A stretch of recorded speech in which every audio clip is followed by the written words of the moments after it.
Bianca didn't know the man in the shadows was the Alpha King. She didn't know he'd been circling her wine bar for weeks, watching from dark corners and moonlit streets, trying to convince himself that what he felt wasn't destiny. And she definitely didn't know that serving him one last drink would ignite a bond that could shatter kingdoms and rewrite the laws of the moon itself. All she knew was that if she didn't get the gilded vine locked up in the next 15 minutes, she'd miss the last safe hour before the night patrol started asking questions she couldn't afford to answer. The final patron had left half an hour ago, a merchant's wife who'd lingered over blackberry wine and gossip about the Moon Council's latest decree. Bianca worked with practiced efficiency, snuffing candles one by one, the scent of melted wax and aged oak filling the air. Her back ached from hours of standing, her fingers stained purple from uncorking bottles. The gilded vine wasn't much, a narrow stone building squeezed between a seamstress's shop and an abandoned apothecary. But it was hers in all the ways that mattered. She knew every wine bottle by touch, every creaking step on the wooden staircase, every customer's story before they told it. She was wiping down the last table when she heard it, the soft rustle of fabric against leather. Bianca's head snapped up. The corner booth, the one tucked beneath the stained glass window, the one she'd cleared 20 minutes ago, was occupied. A man sat motionless in the darkness, so utterly still he could have been carved from shadow itself. Only his eyes gave him away. Even across the room, they gleamed like molten silver, catching the dying candlelight and throwing it back at her with predatory focus. Her heart kicked against her ribs. The door was bolted. She'd locked it herself, sliding the heavy iron bar into place with her own trembling hands.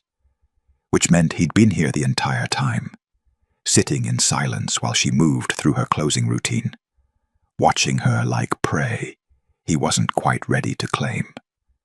"We're closed," Bianca said, keeping her voice level. She'd survived years in the Dominion by knowing when to bow and when to stand firm. Fear was a currency she'd learned never to spend. "You need to leave." The man didn't move. "One last drink." His voice was low, rough-edged, the kind that made her think of distant thunder and wolves running beneath winter moons. "I know you heard me." He leaned forward slightly, and the candlelight finally found his face. Bianca's breath stuttered. He was devastatingly beautiful in the way dangerous things were beautiful, all sharp cheekbones and controlled power, with dark hair that fell to his shoulders, and a jaw carved with the precision of old magic. But it was his eyes that held her captive, storm silver, like steel tempered in moonlight, carrying a weight she couldn't name. Grief, perhaps, or desperation wrapped in iron will. "Please," he said, and that single word made her hesitate. There was no command in it, no alpha dominance forcing her hand, just a simple request that sounded like it cost him everything to make. Bianca's first instinct was to refuse, to grab the silver knife she kept hidden behind the bar, to scream for the city watch patrolling 2 streets over. Instead, she found herself saying, "What are you drinking?" "Wine." His gaze never left her face. "Whatever you'd recommend for someone trying to remember who they were before the crown." She moved behind the bar, hyper-aware of his attention, tracking every step, every movement of her hands. Her fingers found a bottle of Lunar Red, aged 15 years, kept for customers who understood the difference between drinking and tasting. She'd poured thousands of glasses in her life, but something felt different tonight. Electric, like standing in an open field watching storm clouds gather overhead. When she brought the glass to his table, he wrapped his fingers around the stem without drinking, just held it, studying the deep crimson liquid, like it contained answers to questions he was afraid to ask. She looked at him more closely, the rigid set of his shoulders, the way shadows seemed to bend toward him rather than away, the faint shimmer of power that marked those born to rule. And recognition sparked cold in her chest. "You've been watching me," Bianca said slowly, not quite a question. His smile was winter itself. "For longer than you know." Before we continue, please hit the subscribe and like button and tell me which city you're tuning in from. I love to know where this story found you. Now back to the story. He returned the next evening. Bianca felt him before she saw him, a shift in the air that made the candle flames bend sideways and the wine bottles hum against their shelves. The handful of patrons scattered throughout the gilded vine went suddenly quiet, their conversations dying mid-sentence as some primal instinct whispered danger.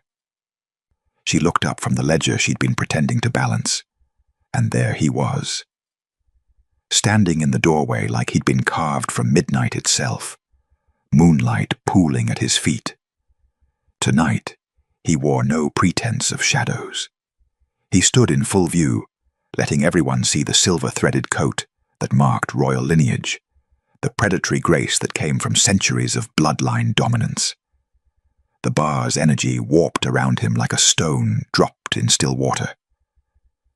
"Bianca Vale," he said, his voice carrying across the room despite its quietness. "I was hoping you were open." Her blood went cold. He knew her name, her full name. Not the casual Bianca her regulars used, but her mother's name too, the one she'd spent years trying to bury beneath layers of mundane existence and careful anonymity. The merchant in the corner booth stood abruptly, coins scattering across his table. The seamstress's daughter grabbed her shawl. Within moments, the gilded vine emptied like water through a broken dam, patrons fleeing with the wisdom of prey animals, sensing an apex predator. The door swung shut behind the last customer. Silence pressed down like a physical weight. "You shouldn't have done that," Bianca said, her voice steadier than her hands. She set down her quill with deliberate care. "Those are paying customers. I can't afford. I'll compensate you for the lost revenue." He moved deeper into the bar, each step measured, controlled. "And before you refuse, understand that it's not charity. Consider it payment for your time. My time isn't for sale." "Everything in the Dominion is for sale, Bianca." He took the same corner booth as last night, folding his tall frame into the seat with liquid ease. "Except, it seems, your cooperation." She stayed behind the bar, using it as a barrier between them. "Who are you?" "You already know." Those storm-silver eyes found hers, holding her captive. "You recognized me last night. I saw it in your face." "I know what you are," Bianca corrected, her pulse hammering. "The question is why the Alpha King of Lunareth is wasting time in a human wine bar when he has an entire kingdom to rule." Aaron Blackmore. The name whispered itself through her mind like a curse. The unmated Alpha King, the man who'd rebuilt the Dominion from civil war, who made council members tremble with a single glance. And he'd been watching her. "You want the truth?" Aaron leaned back, shadows playing across his features. "I needed to see if you were real. I'm standing right here." "No." His voice dropped lower, intimate in a way that made her skin prickle. "I needed to see if the woman who talks to her wine bottles when she thinks no one's listening, who remembers every customer's grief and joy, who survived losing her mother and still chose kindness over bitterness. I needed to see if you were real, or just another beautiful fiction." Bianca's breath caught. "You have no right." "I have every right," he interrupted, but without heat. When the moon whispers someone's name in your dreams for 3 months, you earn the right to investigate. The words hung between them like drawn blades. I don't bow to alphas, Bianca said finally, gripping the bar's edge until her knuckles whitened. I don't fawn or simper or play whatever game you're good. The single word cut through her building anger. I don't want you to.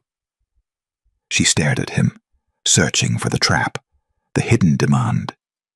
Then what do you want? Something cracked in his careful control. A flash of rawness that made him look suddenly, devastatingly human. I want one conversation where someone asks what I want instead of what the kingdom needs. I want an hour where I'm not the Alpha King making decisions that destroy lives. I want...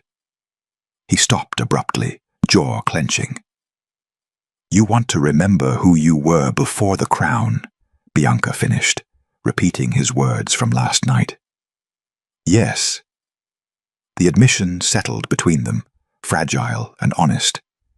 Against every instinct screaming at her to maintain distance, Bianca poured 2 glasses of Lunar Red and carried them to his table. She sat down across from him, not beside him, not subservient, but as an equal. Talk, she said. So he did. He spoke of a mate who died in a council-arranged bond, a political alliance that turned poisonous and cost him the only person he'd ever chosen freely. He spoke of the weight of absolute power, of making decisions that saved thousands while destroying individuals. His voice remained level, controlled, but Bianca saw the grief carved into every word. She listened without offering empty comfort, and somehow that seemed to matter more. When his fingers brushed hers, reaching for his glass, the bond flared, hotter than last night, undeniable as gravity. Heat raced up her arm, and she gasped as moonlight seemed to pulse beneath her skin. Aaron went utterly still, his pupils dilating. It's stronger, he said hoarsely. What is? The bond. He looked at her like she was both salvation and damnation. Bianca, the Moon Council meets in 3 days. They're going to force another bond on me. A wolf-born daughter of noble blood who'll secure alliances and produce heirs and you came here looking for an escape, Bianca finished, yanking her hand back. No. His voice cracked with desperate honesty. I came here because the moon chose you, and I needed to know if I was strong enough to walk away. And are you? Aaron's smile was broken and bitter and beautiful. Not even close. Bianca didn't sleep that night. She lay in the narrow room above the gilded vine, watching moonlight crawl across her ceiling, feeling the phantom heat of Aaron's touch still burning against her skin. The bond, if that's what it truly was, pulsed like a second heartbeat. Foreign and terrifying and undeniable. By the time dawn broke, she'd made a decision. She found him in the palace gardens at sunrise, standing beneath an ancient oak where morning mist clung to the ground like scattered silk. He turned before she spoke, as if he'd been expecting her. Tell me about bonds, Bianca demanded without preamble. All of it. No pretty lies. Aaron studied her for a long moment, then gestured to a stone bench. Sit. This isn't a short story. She remained standing. He almost smiled. Bonds are the rarest magic in the Dominion. True bonds, not arranged political contracts, but moon-chosen connections, happen perhaps once in a generation. They're formed when the moon recognizes 2 souls as complementary halves, compatible in power, temperament, purpose. And they're always between wolves, Bianca said flatly. Always. The word fell heavy between them. Or they were. A human alpha bond hasn't occurred in over 3 centuries. The last one... He paused, jaw tightening. The last one nearly destroyed the kingdom. Bianca's hands clenched at her sides. Why? Because bonds create vulnerability. An alpha's power is absolute, but a bonded mate becomes both strength and weakness. If that mate is human, mortal, fragile, easily killed, it becomes a weapon anyone can exploit. Aaron's voice grew harder. The council learned this lesson in blood. They wrote laws specifically forbidding such bonds. Any human who bears an alpha's mark is to be removed before the bond can fully form. Removed. The clinical word made bile rise in her throat. You mean executed? Yes. The confirmation shouldn't have shocked her, but it did. Bianca turned away, staring blindly at the mist-shrouded gardens. My mother bore a wolf bond mark. Did you know that? She felt rather than saw Aaron go still behind her. Serena Vale, Bianca continued, her voice mechanically steady. She was a wine merchant's daughter who fell in love with a minor pack leader. The bond formed naturally, beautifully.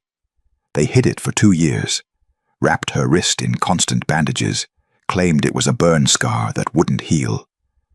Her breath hitched. I was 10 when the council's enforcers came. Bianca! They made him watch.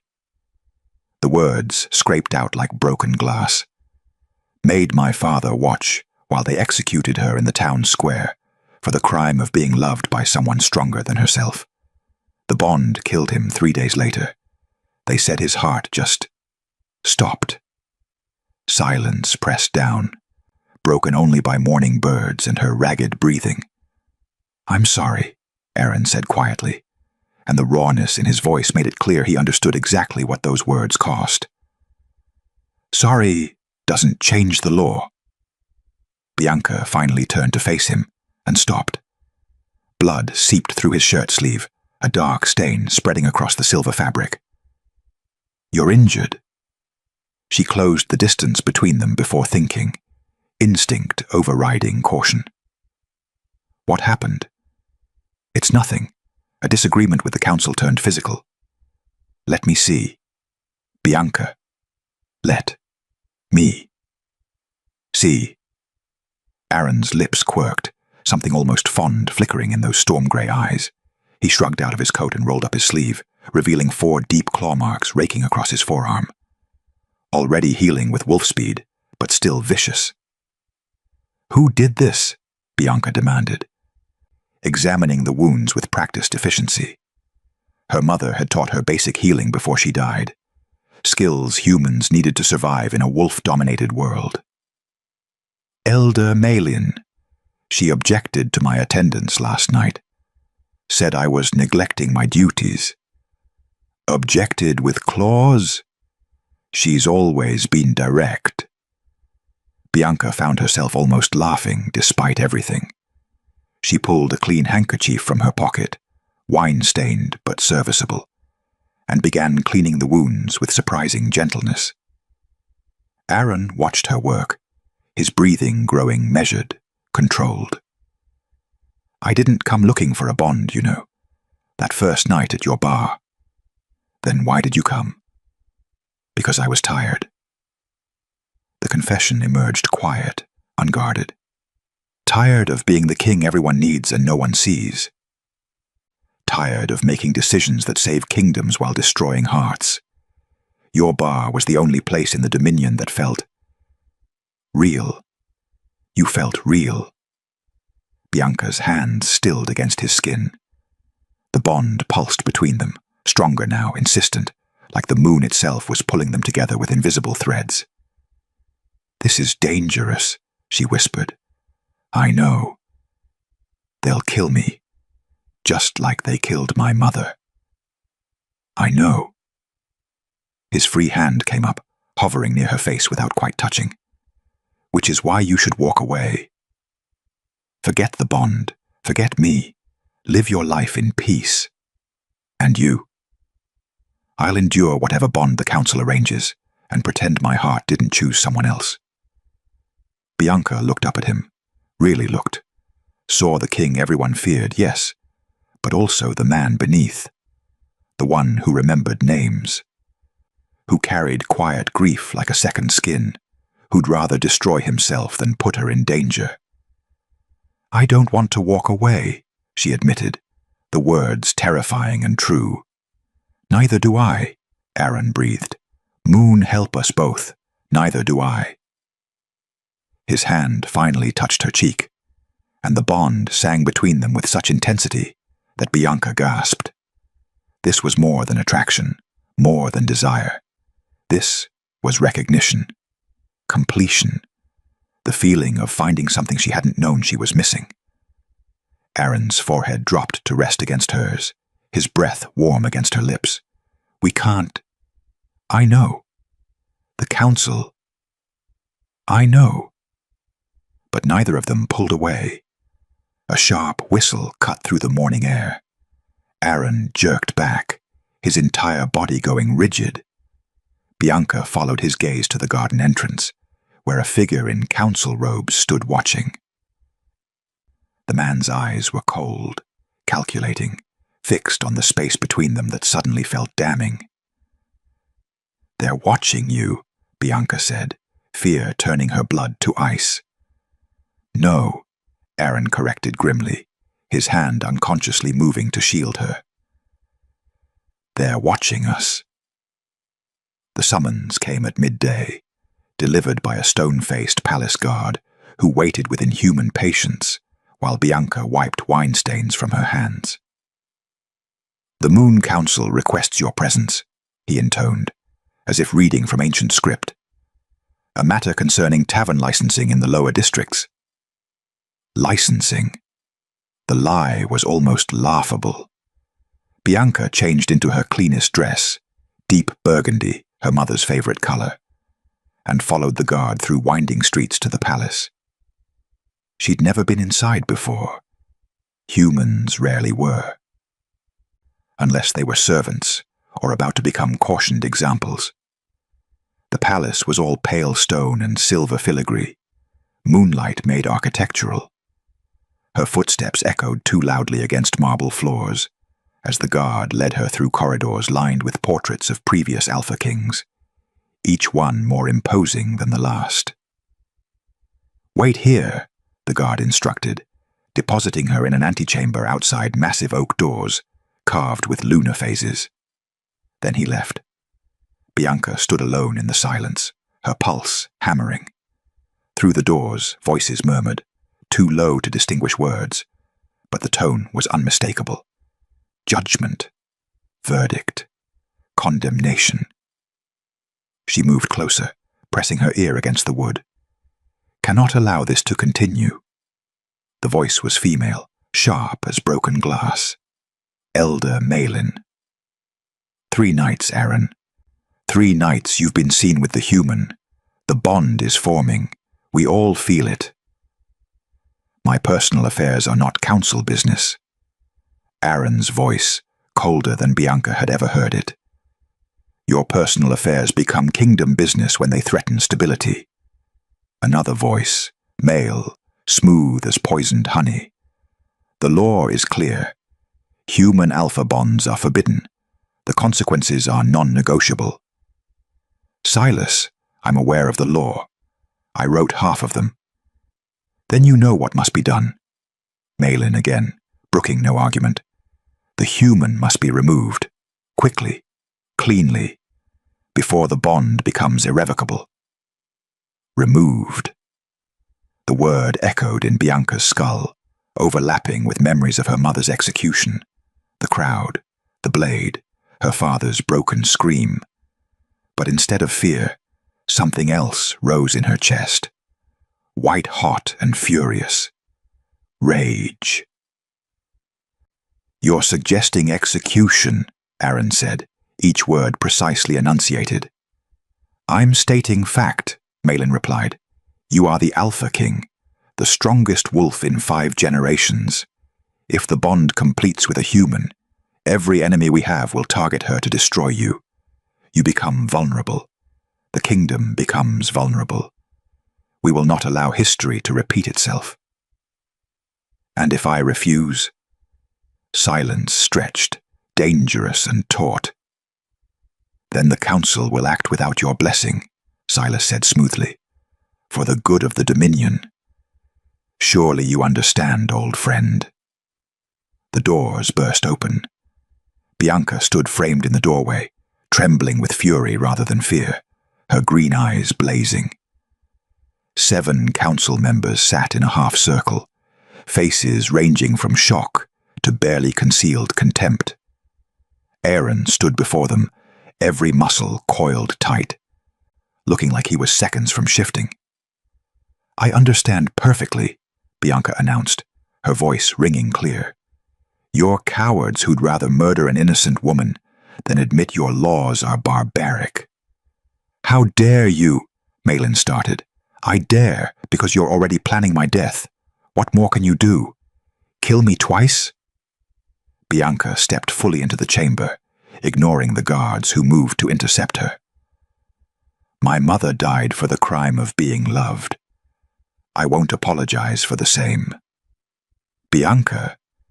Aaron's voice held a warning, but also something else. Pride, perhaps.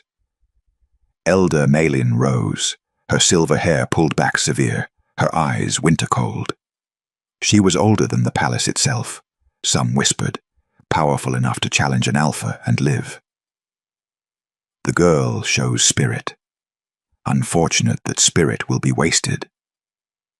Choose your next words carefully." "Malin," Aaron said, moving to stand between them.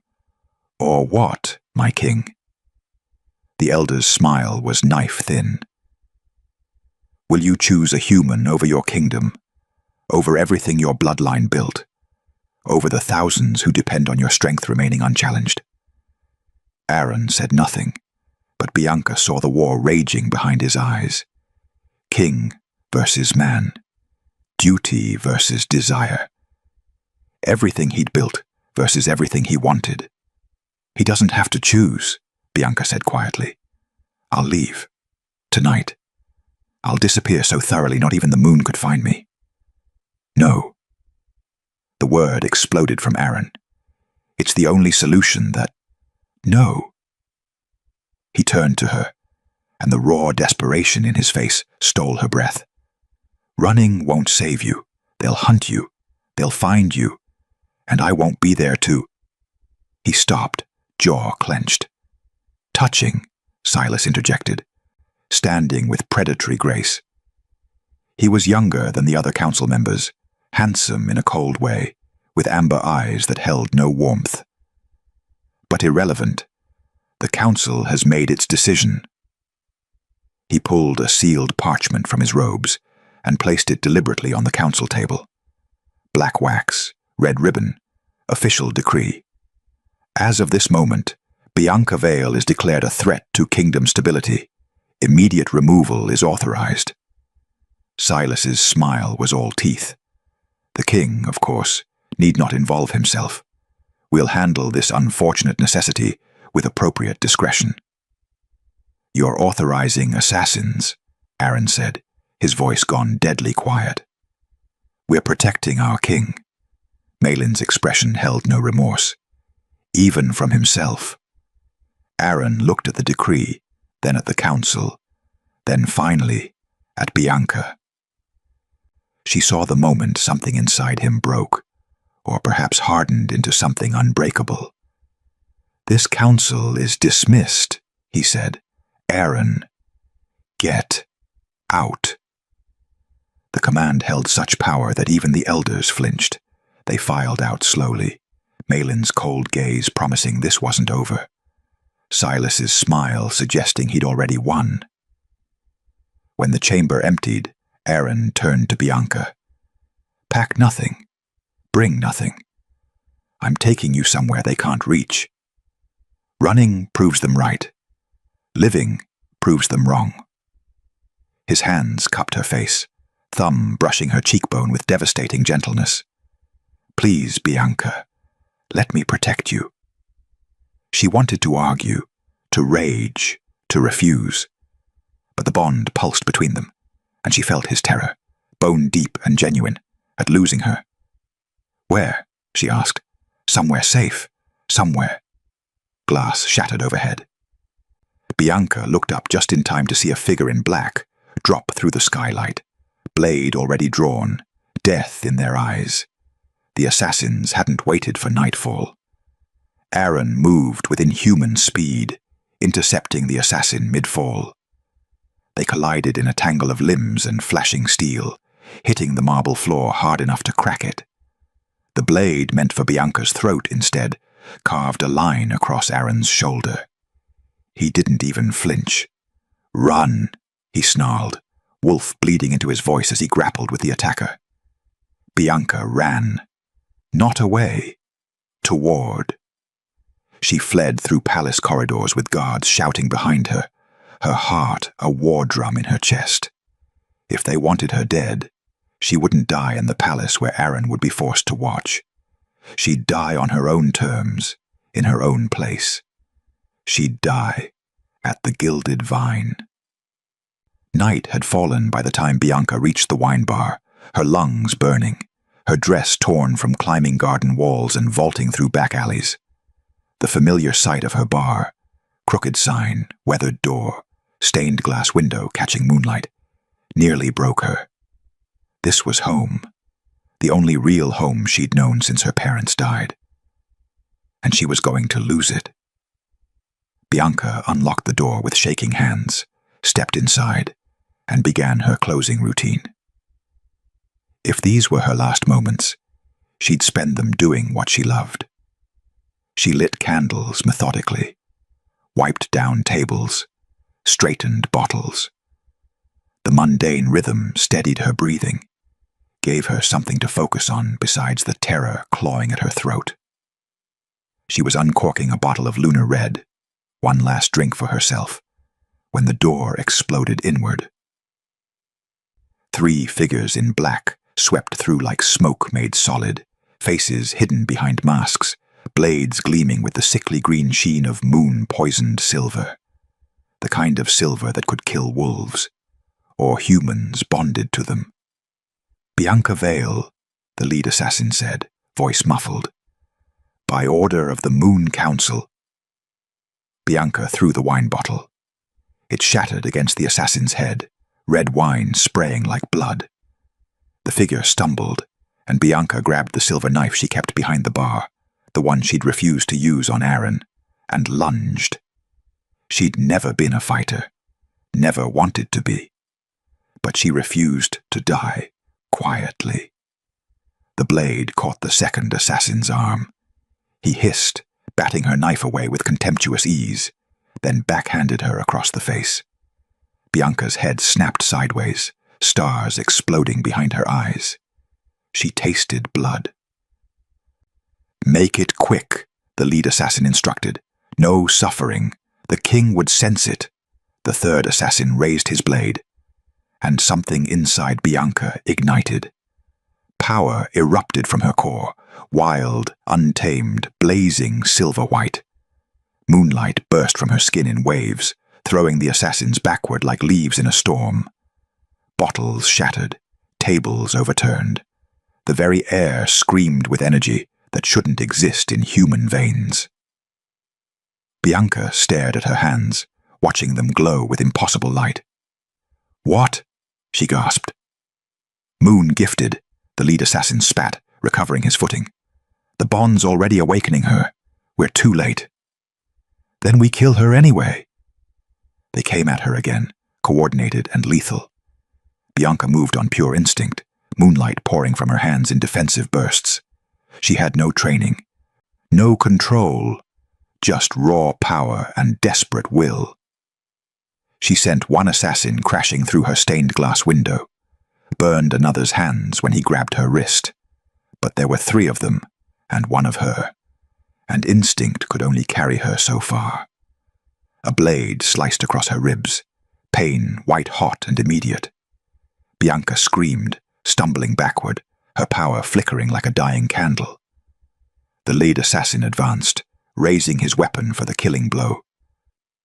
The wall exploded. Aaron burst through stone and timber in his alpha form, massive, terrifying, more wolf than man, with fur the color of midnight and eyes burning molten silver. His roar shook the building's foundations. He hit the lead assassin with the force of an avalanche, jaws closing around the man's throat. Bone crunched. The assassin went limp. The remaining 2 attackers fled through the shattered window. Aaron shifted back to human form, breathing hard, blood, not his own, staining his mouth. He crossed to Bianca in 3 strides, gathering her against his chest with trembling hands.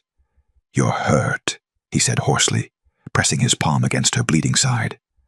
"I'm alive." Bianca's laugh came out broken. Aaron, what was that? The light, the power, the bond." His voice held awe and terror in equal measure. "It's awakening your moon gift. Bianca, humans don't have gifts. They can't, unless they're bonded to an alpha," a voice finished from the doorway. Silas Thorne stepped through the rubble, somehow immaculate despite the destruction, amber eyes gleaming with cold satisfaction. Behind him, a dozen council enforcers formed a wall of muscle and menace. "How touching," Silas continued, circling them like a predator assessing prey. "The mighty Alpha King, reduced to protecting his fragile human. Tell me, Aaron, what happens when the next assassins come? And the next? Will you abandon your throne to guard her every moment? Will you watch her grow old and die while you remain eternal? Will you hold her corpse and remember that loving her made you weak?" "Leave," Aaron growled, positioning himself between Silas and Bianca. "Now. Or what? You'll kill a council member, start a civil war over a human?" Silas's smile was poison sweet. "She's your weakness now, old friend. Everyone can see it, and weaknesses must be eliminated." Aaron's hands clenched, claws extending. Bianca grabbed his wrist. Through their connection, she felt his fury, barely controlled, barely human. One wrong word, and he'd tear Silas apart, start the very war the council feared. "Don't," she whispered. "He's baiting you." Aaron's breathing came ragged, but he didn't move. Silas's expression darkened with disappointment. He turned to leave, then paused. "When she dies, and she will, mortality sees to that. What will you become, Aaron? The king who loved and lost, or the monster we all know you're capable of being?" The enforcers withdrew, leaving destruction and implication in their wake. Bianca sagged against Aaron, adrenaline draining away, leaving only pain and exhaustion. He lowered them both to the floor, cradling her against his chest, his hands gentle despite their trembling. "Let me see," he murmured, carefully peeling back her torn dress to examine the wound. The cut was shallow but long, bleeding steadily. Aaron's healing touch warmed her skin, knitting flesh back together with supernatural efficiency. But as he worked, Bianca noticed something else. Her wrist burned. She looked down and gasped. There, blazing silver against her skin, was a mark that hadn't existed an hour ago. Intricate and beautiful, like moonlight captured in ink. The Alpha sigil. Aaron's sigil. The bond had marked her, publicly, irrevocably, undeniably. "Aaron," she breathed, holding up her wrist. He stared at the mark, and something between joy and devastation crossed his face. "There's no hiding it now," he said quietly. "Everyone will know. The council, the kingdom. You're mine, and I'm yours, and there's no turning back." Bianca touched the mark, feeling power hum beneath it. "Good." His eyes snapped to hers. "You don't understand what this means." "I understand perfectly." She cupped his face, forcing him to meet her gaze. "It means choosing love over fear. It means fighting for something worth dying for." "I won't let you die." "Then don't," Bianca said simply. "Don't let either of us die. Change the laws. Change the kingdom. Be the king who rewrites destiny. Aaron's laugh was broken and beautiful. He pressed his forehead to hers, the bond singing between them, and whispered, "You're going to get us both killed. Or we'll survive together." Together, he echoed, like a prayer and a promise combined. Outside, the moon reached its apex, and somewhere in the palace, the council prepared for war. Bianca woke in silk sheets that cost more than her entire wine bar. Morning light filtered through floor-to-ceiling windows, painting the palace bedroom in shades of pearl and gold. For a disoriented moment, she forgot where she was. Then the events of last night crashed back. The assassins, the awakening power, the mark burning on her wrist. She sat up too quickly, pain flaring across her ribs where the blade had cut her.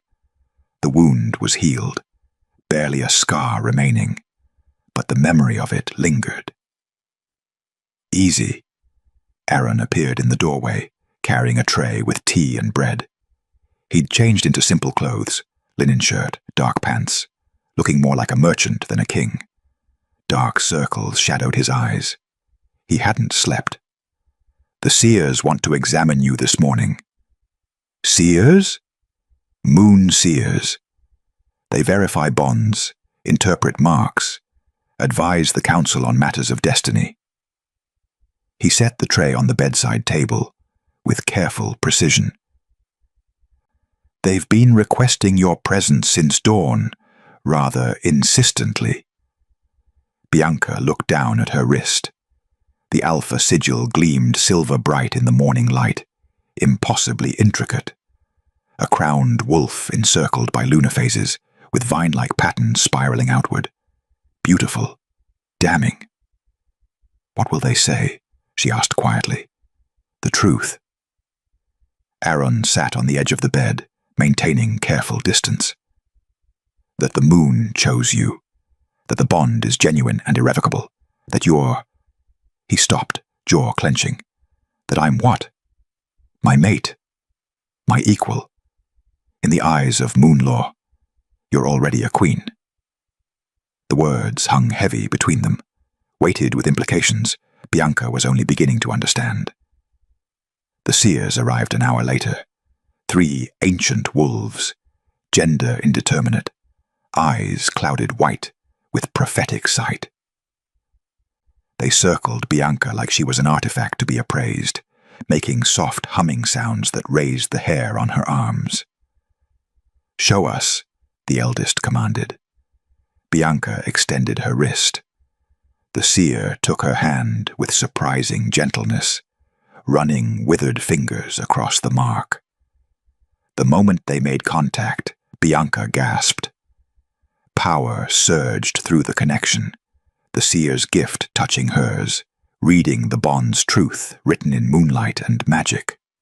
"Genuine," the seer pronounced, voice echoing strangely. "Moon-chosen, alpha-bonded, rare, dangerous, inevitable." Those clouded eyes found Aaron. "The moon has decided, King. Will you deny her choice?" "Never," Aaron said without hesitation. The seers exchanged glances that conveyed entire conversations. Finally, the eldest spoke again. Then, "Let it be witnessed. The human Bianca Vale bears the mark of Alpha King Aaron Blackmore. The bond is recognized. The moon has crowned her." They departed as quickly as they'd arrived, leaving Bianca trembling. "What happens now?" she asked. Aaron's expression was carefully neutral. "Now, the entire court knows. Within the hour, the entire kingdom will know. You'll be watched, judged, likely threatened. Some will see you as a queen, others as a target. And you?" Bianca met his gaze directly. "What do you see?" He crossed to her slowly, like approaching something precious and fragile. "I see the woman who fought assassins with raw power and no training, who stands in the face of a kingdom's condemnation and refuses to bow. who makes me believe I can be more than the crown they forced on my head. His voice dropped to barely a whisper. I see everything I've ever wanted and know I have no right to claim. What if I want to be claimed? Bianca, what if I choose this? She stood, closing the distance between them, wrist extended so the mark caught the light. You keep acting like I'm a victim in this, like the bond is something that happened to me. But I'm standing here of my own free will, Aaron. I'm choosing you. You don't understand what you're choosing. The council will fight this.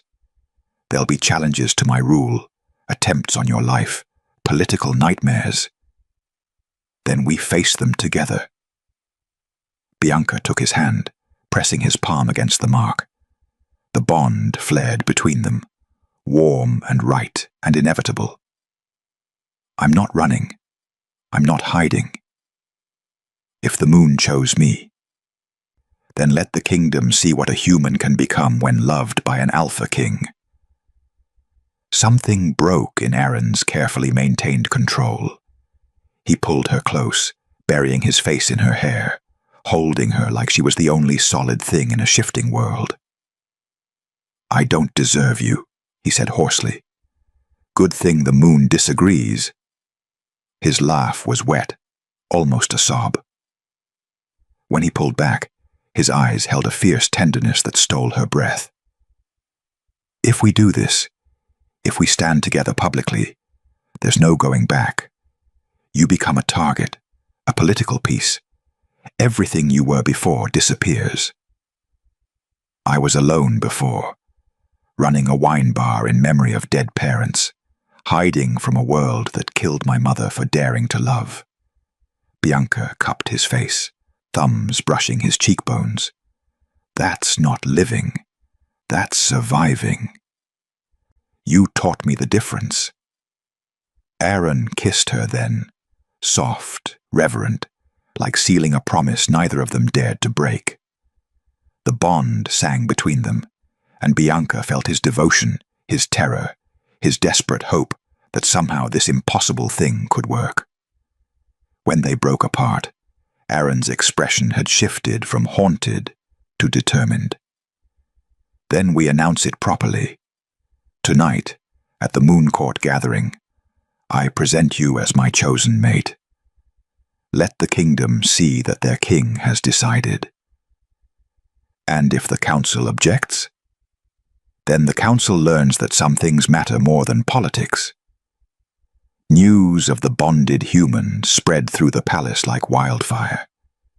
Bianca felt the weight of every stare as Aaron escorted her through marble corridors to her new chambers. Not the guest room, but the queen's wing, empty since Aaron's first mate died. Courtiers whispered behind jeweled fans. Guards watched with expressions ranging from awe to barely concealed disgust. One young wolf, barely more than a boy, actually bowed as they passed. An older noble spat at Bianca's feet. Aaron's growl made the noble pale and flee.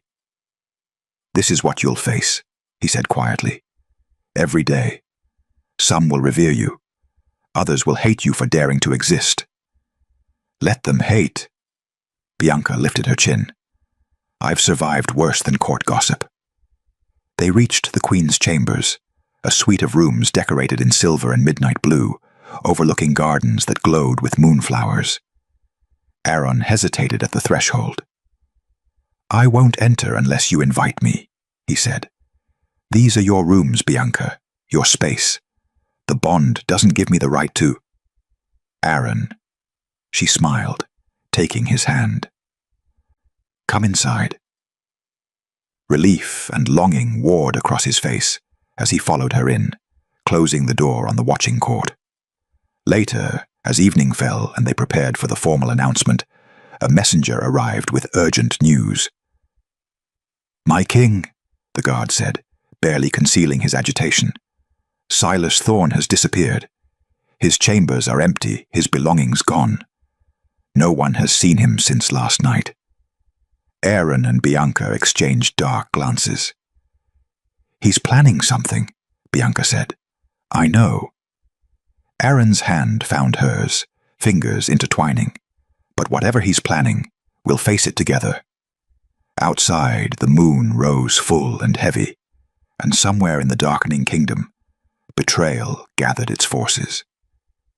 The moon court gathering was held in the grand hall, where silver chandeliers dripped like frozen starlight, and every noble family in the Dominion had assembled to witness history, or scandal, depending on who you asked.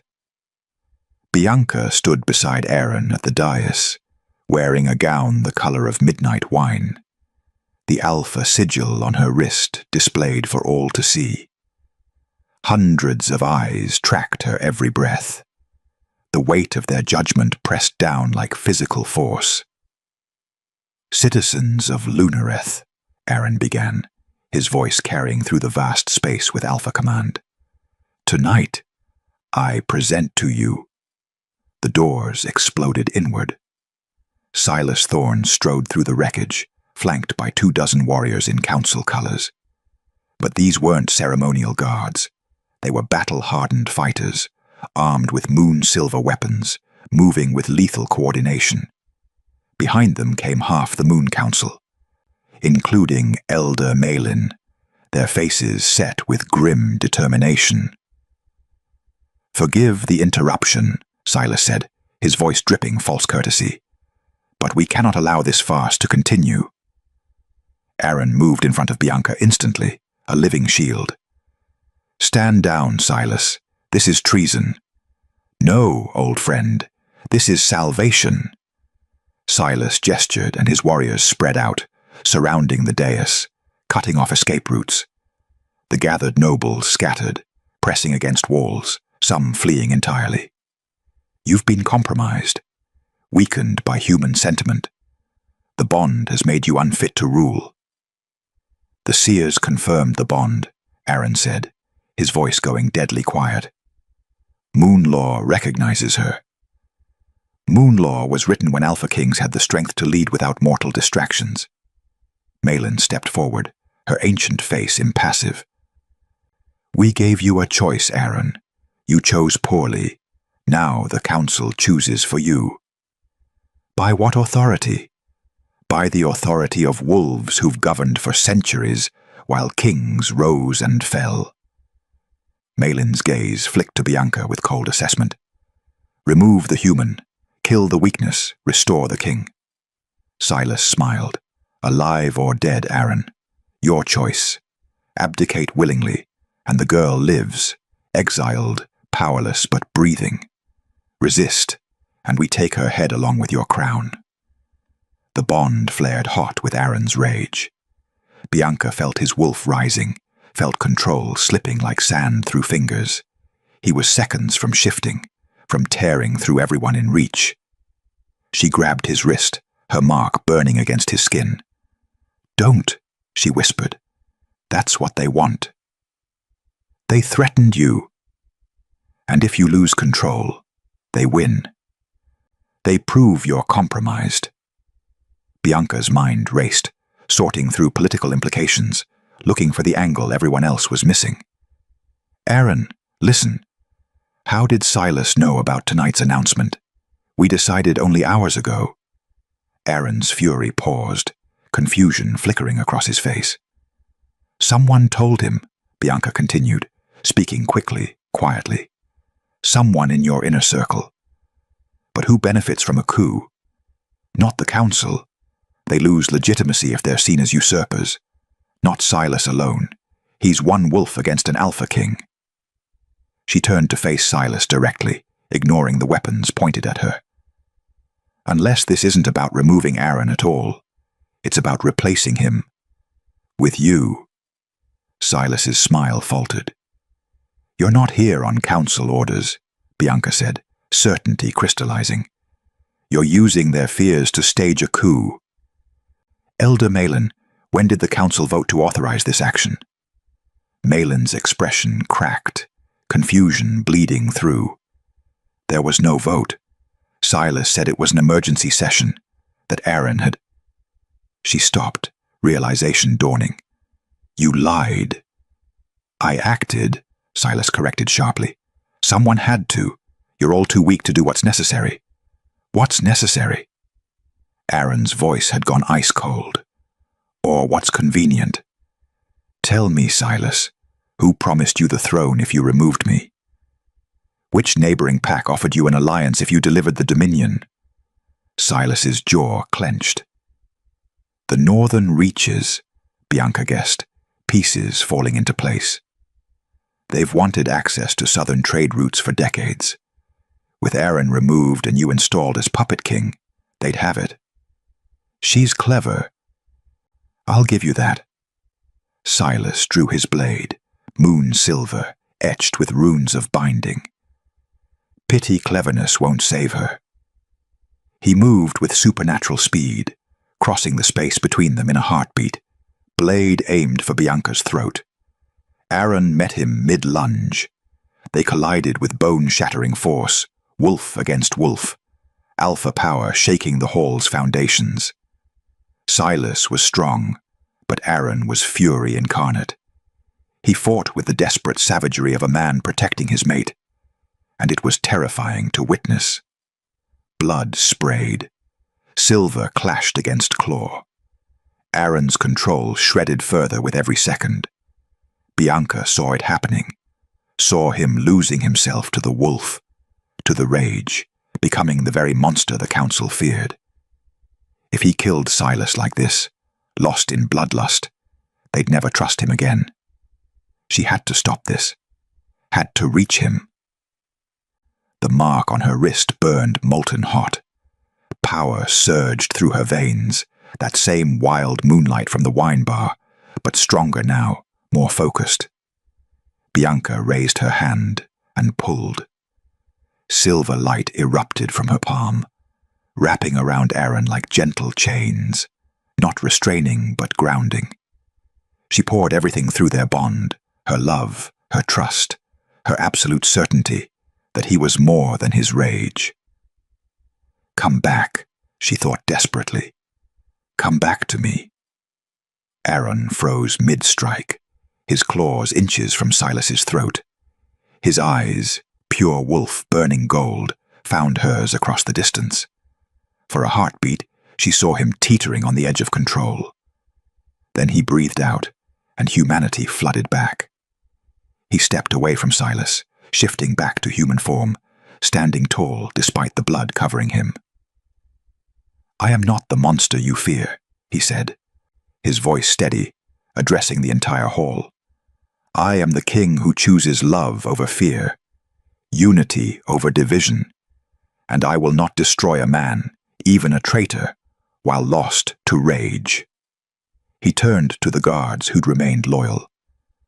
Arrest Silas Thorne for treason, conspiracy, and attempted murder of the crown's chosen mate. Silas laughed bitterly as they seized him. You think this changes anything? You're still weak, Aaron. She makes you weak. No, Aaron said quietly, finding Bianca's eyes. She makes me strong enough to be merciful. That's the difference between a king and a tyrant. Elder Malin stepped forward, her ancient face lined with shame. We were wrong, my king. I apologize for my part in this. The council has failed you. The council has failed itself, Aaron corrected. You let fear guide you instead of wisdom. You let laws written in blood 3 centuries ago dictate the present.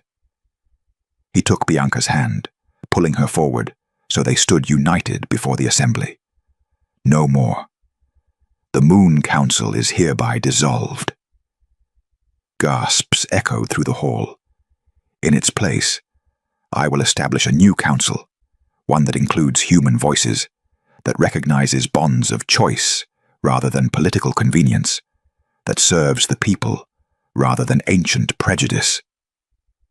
Aaron's voice rang with absolute authority. And this woman beside me, who stood against assassins and faced down a coup with nothing but intelligence and courage, will help me build it. Silence stretched, taut and trembling. Then, somewhere in the crowd, a young wolf began to clap. Another joined, then another.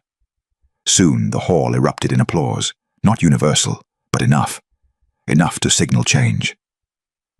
Malin bowed her head in acknowledgement.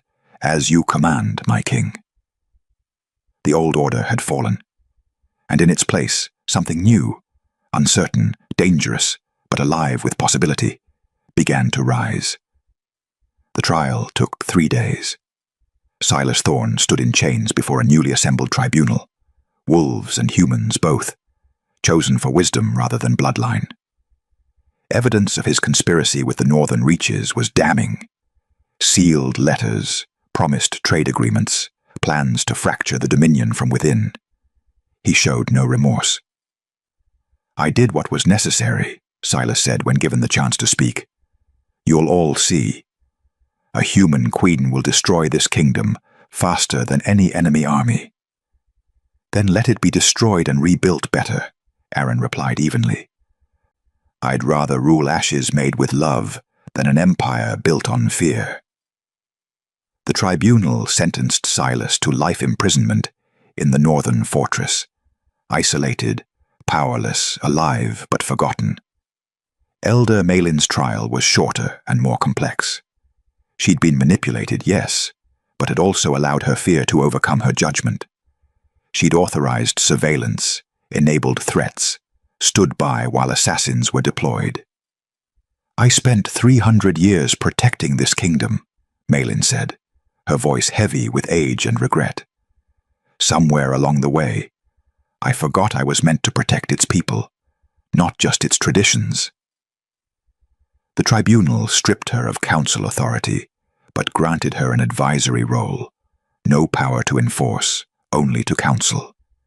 A mercy she accepted with dignified gratitude. "The young king is wiser than I gave him credit for," she told Bianca privately afterward. "Guard him well, child, and forgive an old fool who mistook strength for cruelty." Bianca clasped the elder's weathered hand. "Help me rewrite the laws, and we'll call it even." Malin's smile was small but genuine. "I suspect you'll rewrite them with or without my help. But yes, I'll aid you." The new laws took months to draft, and mere days to transform the kingdom.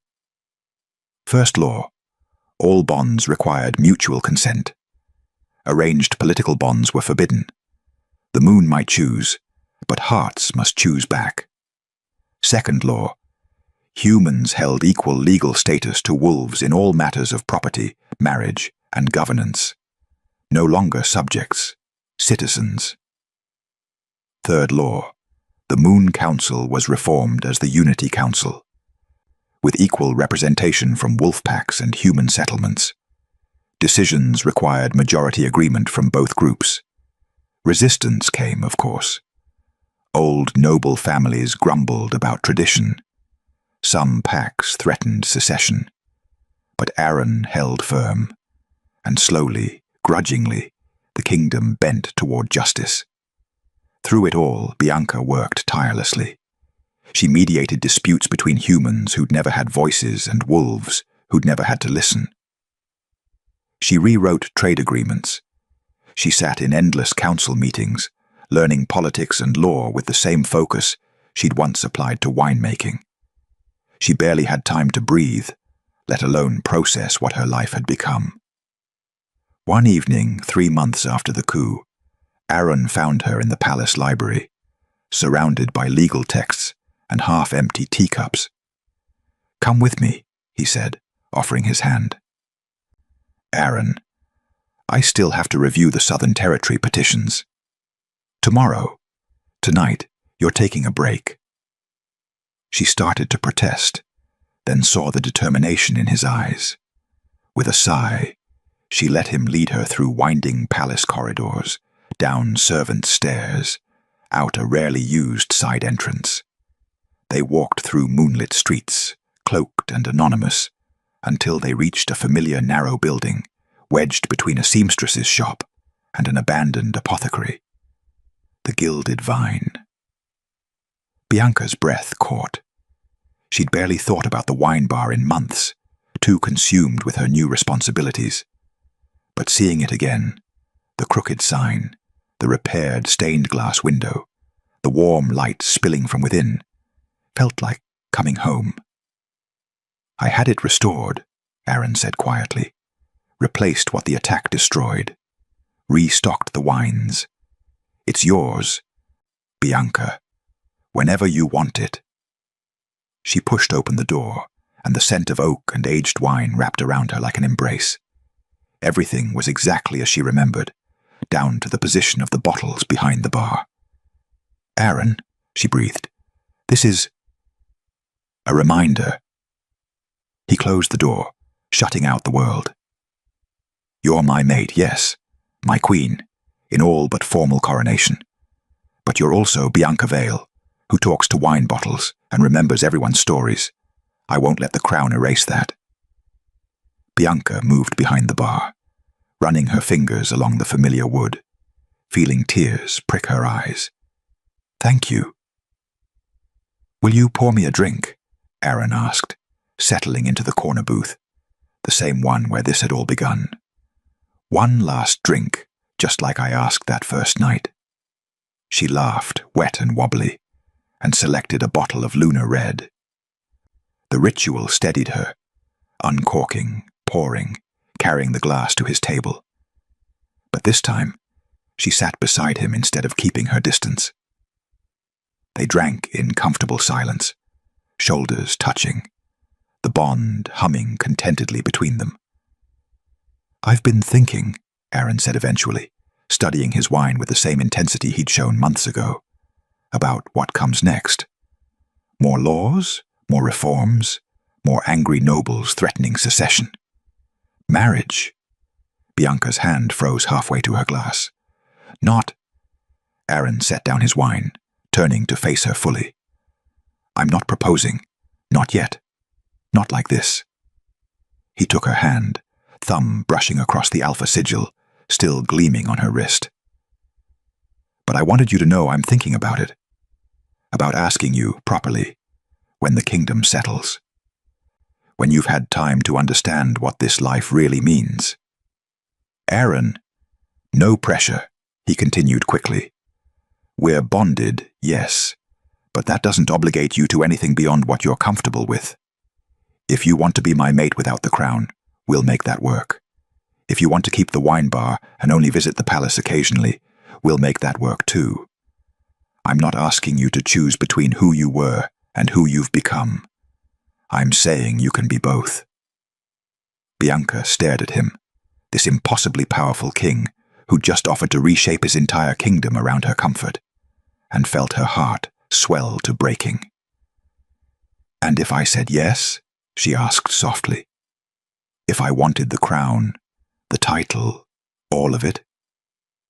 "Then I'd ask you properly, with witnesses and ceremony, and every romantic gesture I could think of. I'd give you a choice."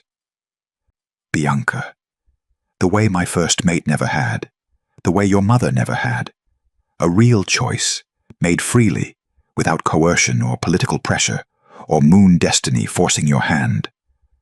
That's what this is, isn't it?" She gestured around the wine bar. "You're giving me an escape route, reminding me I have options. I'm reminding you that you're more than my mate. You're you, first and always." Aaron's voice roughened with emotion. "And whatever you choose, queen or wine merchant, palace or bar, crown or freedom, I'll love you exactly the same." Bianca set down her glass carefully.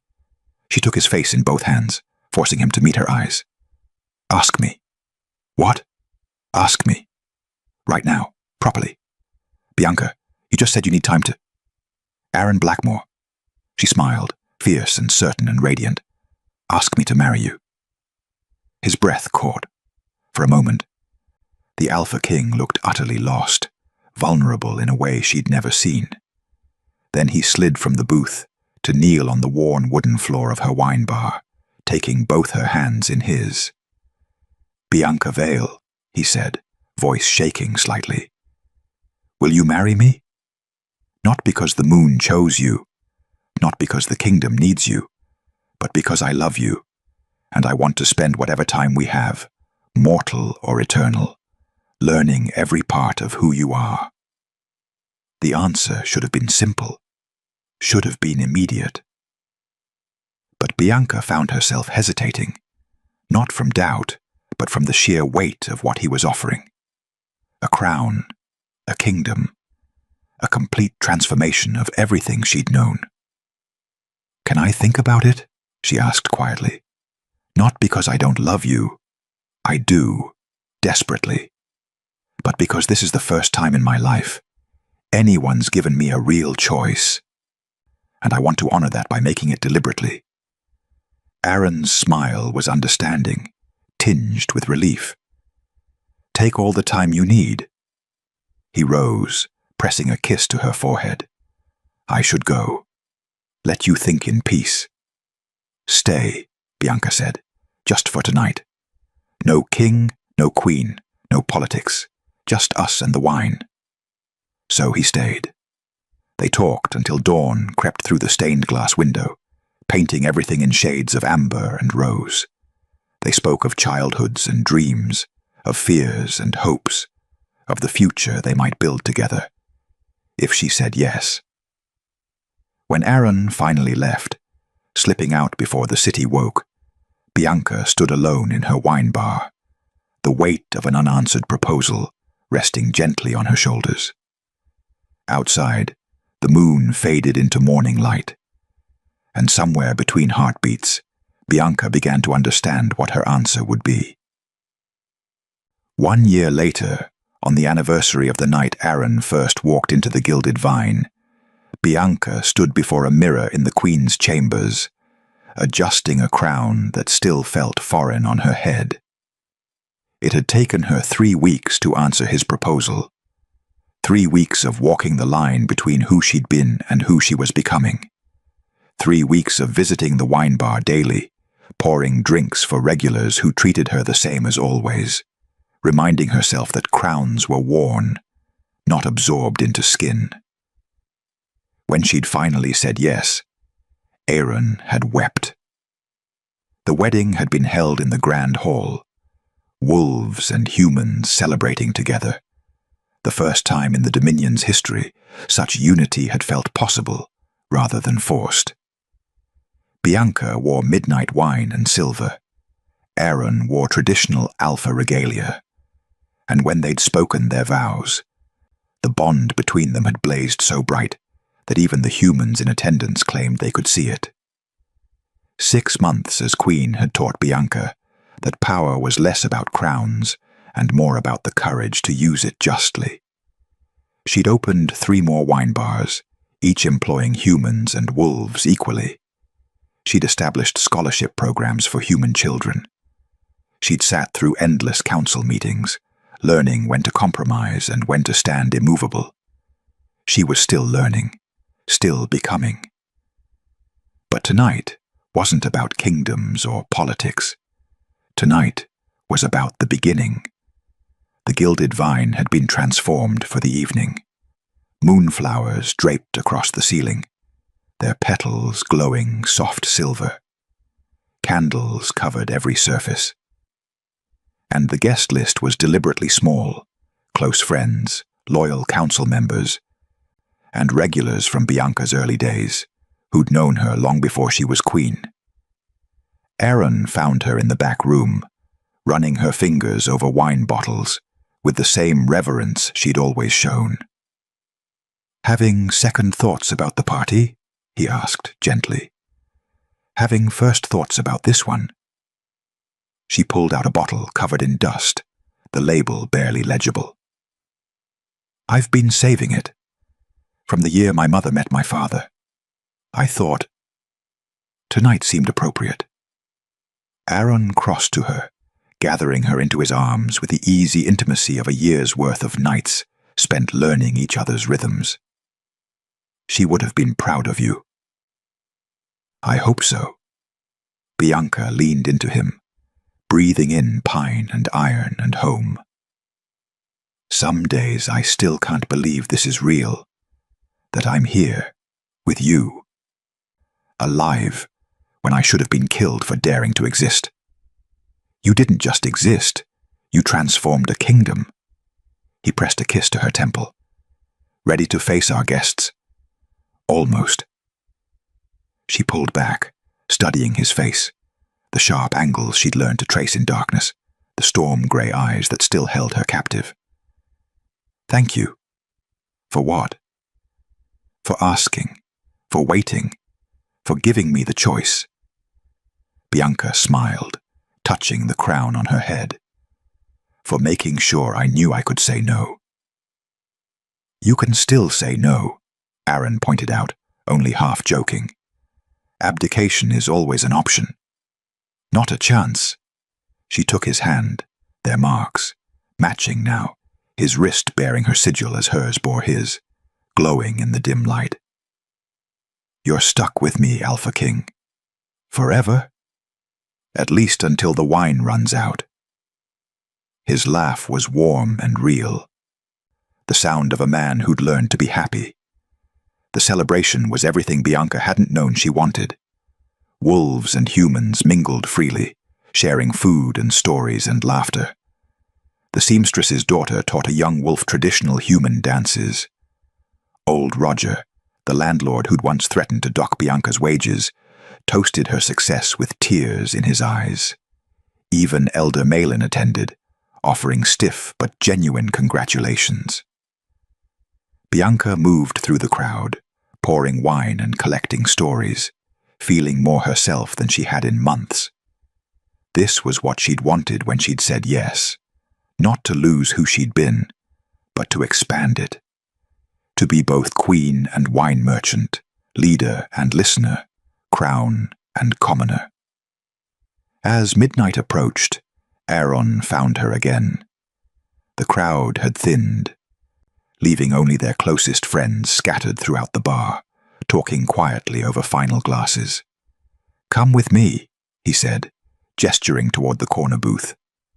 Their booth, where it had all begun. Bianca followed, sliding into the seat across from him, the position reversed from that first night. Then, she'd been the one pouring. Now, Aaron reached for the dusty bottle she'd selected earlier, uncorking it with practiced ease. He poured 2 glasses, the wine deep red and heavy with age. 2 anniversaries, Aaron said, raising his glass. 2 choices, Bianca countered. They drank, and the wine was perfect, complex and layered, tasting of love and loss and hope, fermented into something beautiful. Aaron set down his glass, his expression shifting to something soft and vulnerable. Can I ask you something? Always. That night, the first night, when I asked for one last drink, did you know? Even then, did some part of you feel it? Bianca considered, remembering the way her heart had kicked when she'd seen him in shadows, the inexplicable pull that had made her pour the wine, despite every instinct screaming danger. I felt something, she admitted. I didn't have words for it, didn't understand it. But yes, I felt it. She reached across the table, taking his hand. Did you? The moment you spoke. His thumb traced circles against her palm. Your voice, the way you refused to show fear, the quiet strength in every movement. I knew. The moon had chosen, and I was utterly lost. And now I'm utterly found.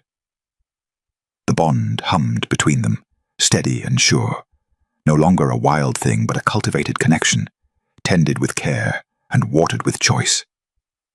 Aaron, Bianca said softly, ask me again. He blinked in confusion. Ask you what?